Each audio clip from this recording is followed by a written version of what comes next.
Hey everybody, today I'm going to repot this Ficus narrow leaf ficus, and it's a beautiful tree. I really enjoyed this tree, and as you can see it has massive nabari and a pretty decent canopy, decent branching, but to me it gives the impression of a very masculine tree. So masculine trees are defined by heavy root systems, thick trunks, short taper, heavy taper, short trees, usually wider than they are tall. This one is pretty close to the same. So I've decided to put it into a square pot because oval pots depict more of a feminine look. And this tree needs to be repotted. And of course, in theory, it could live in this pot for another 20 years because narrow leaf ficus are just like that. If you want to see what I'm talking about, you can see some trees from Jim Smith's collection at the Heathcote Botanical Garden. And you can watch that video right there. And he's got trees, same tree, narrow leaf ficus, that are 3 feet high and 5 feet across, and they have less soil than this. The pot is thinner than this pot with a tree that's 3 feet high and 5 feet across. So pretty phenomenal. So as I do most of the time when I'm thinking of putting a tree in a different pot, I have two different choices. And this guy should just pop right out of here. That's pretty good sign. It's pretty root bound. And not too bad. And we have the screen, we have the window screen that I use for drainage right there, which I will be trying to get out of there. And the two pots I've chosen are this one here, which is still, even though it's rectangular, it's still got some feminine aspects to it because it's got the scalloping. And this tree would go in this pot fairly well if we just do it like that. I think that would be a nice pot. But the one I'm really thinking of is a true rectangle, much more rectangular. And I think the tree would look magnificent in that pot. Probably needs to come down a little lower than that. And I was so confident that I was going to use this pot that I've already put the window screen in the bottom. So that's the pot we're going to use.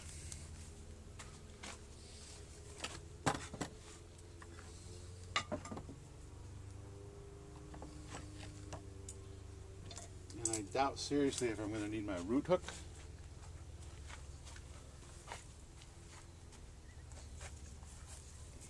To manipulate the roots on this guy, because they're just so thick that probably isn't going to work all that well.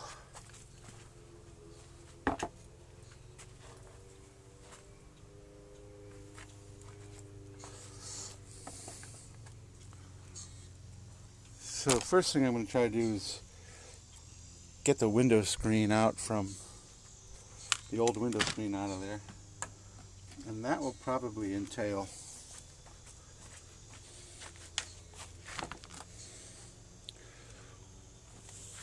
cutting it like this.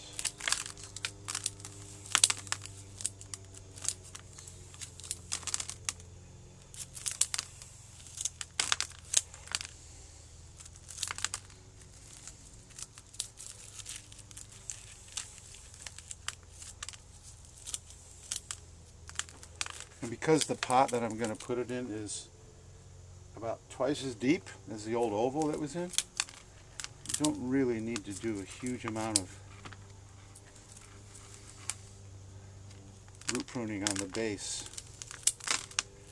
Although I do want to get rid of the circling roots. You can see there's circling roots right here, and there's some more circling roots right here. And that's basically because this tree's been in this oval pot for quite some time. Oh, that was all one piece of window screen. Look at that root. That's a root. Okay, so then we're just going to continue to take off those circling roots, especially the ones we see. We have some ones on the surface. I'm going to remove those. Probably take it back to just this root ball here. So get rid of all these surface roots here. And it's doing what typical ficus do, is bleeding the white sap.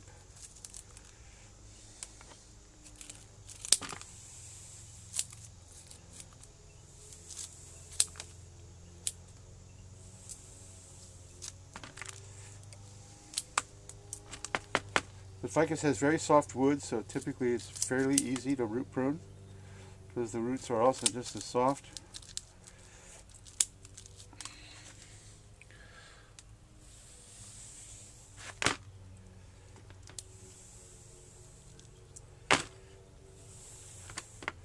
Maybe I do need the root hook. I don't want to grab a hold of it because I hate that sap on my fingers.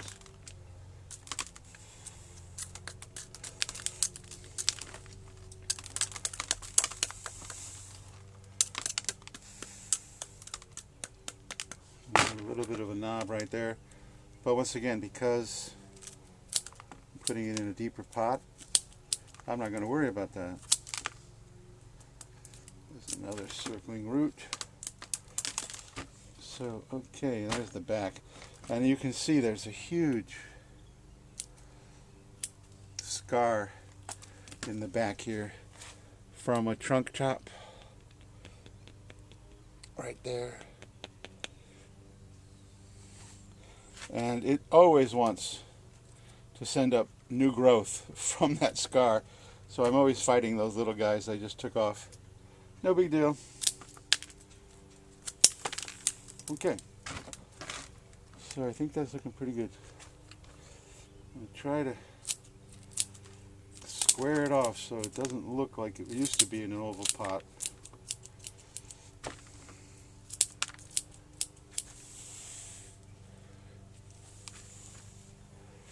That's the back, so it's not that big of an issue. And then this side here is also pretty good, pretty good. Okay, so now, have I pruned it enough so it will fit? And the answer is just barely. But I think that looks pretty good, even just like that. Of course, it needs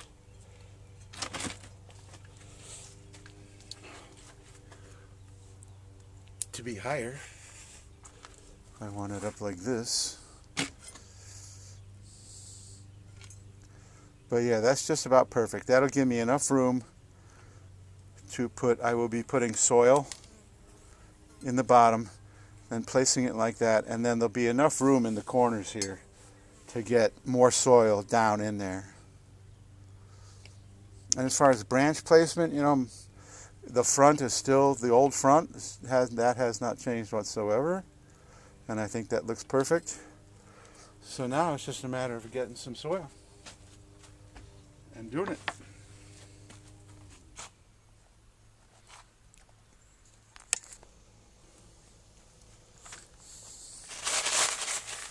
Okay, so I have my coarse soil mix. A little bit on top of the screening to keep it in place.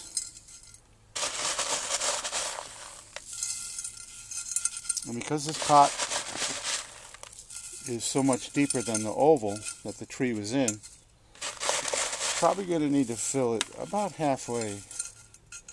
That's my guess.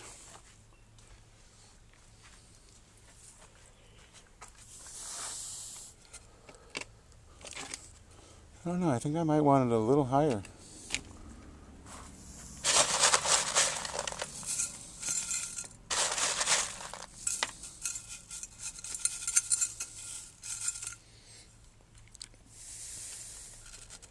There we go, beautiful, perfect. And I did what I could to get it over to here, but it's not going to do that.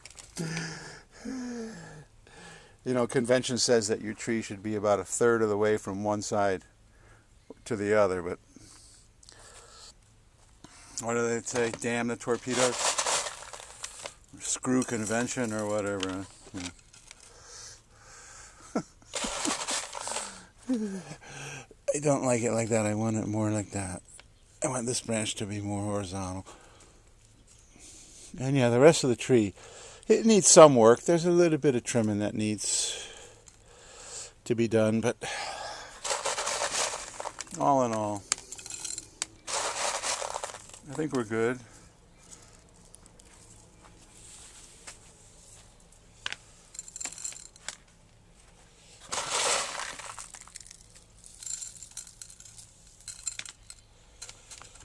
And I think I'm going to give this guy the same treatment that I just gave the Carissa, which is get my chopstick and ensure that there's no air space, and then give it just a little top dressing of the finer material.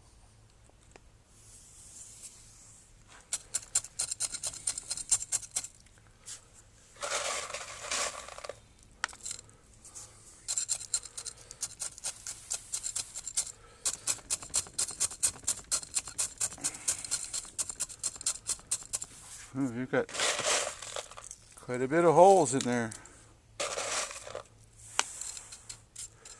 Sometimes I was so adamant about doing this that you can actually start lifting the tree out of the pot because you're jamming more and more soil down in there. So there's a certain law of returns where you really just want to stop doing that. Just make sure that the soil is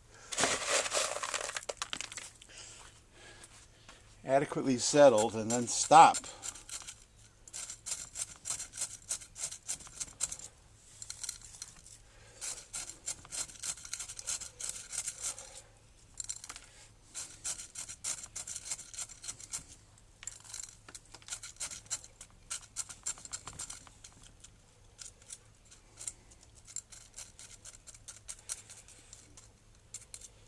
Okay, and then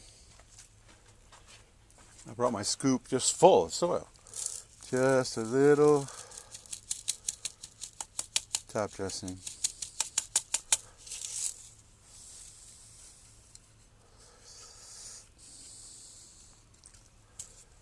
And this tree had a little bit of moss, which I have destroyed, most of it. But the moss will regrow. I live in such a humid climate with so much rain and in the summer with so much moisture that moss grows back pretty quickly. And it's an incredibly rare event for me to actually add moss to a tree. I just don't do that. Now sometimes when you're putting it into a show, the show demands that the trees all have moss. And maybe I should just shut up because politically I'm like, I don't really think, I mean, if it's a beautiful tree and it has a nice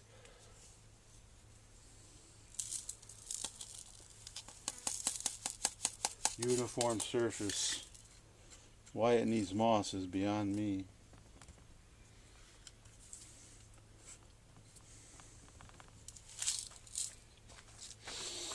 However, for my own personal enjoyment, that is a beautiful thing right there.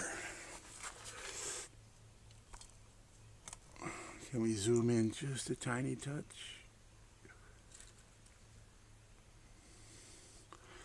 So there we go. I really think that the new pot really gives it that masculine look. Much better. So there you go. If you're capable of growing tropical trees, narrow-leaf ficus is certainly one of my favorite ficus. Like all ficus, it's very resilient, incredibly tough plant. Plus it has the added thing of having very small leaves. This tree doesn't really have any adult-sized leaves because I've been manipulating it. But there's one that's close. But even an adult-sized leaf. Can I go find an adult-sized leaf?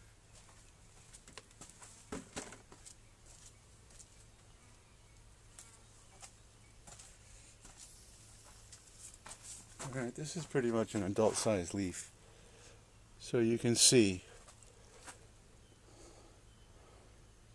So once again, if you watch that video that I left the tag to of Jim Smith trees, and of course Jim's collection has a tremendous amount of these narrow leaf ficus, but not all, but you will see massive trees, and they need no leaf reduction at all because the leaves are already so perfectly small. So if you can grow tropical trees, the narrow leaf ficus is very high on my list. So if you're subscribed, you'll be able to watch the progress of this guy. And please, if you like this video, please give me a thumbs up. Leave a comment if you'd like. And I will see you in the next video.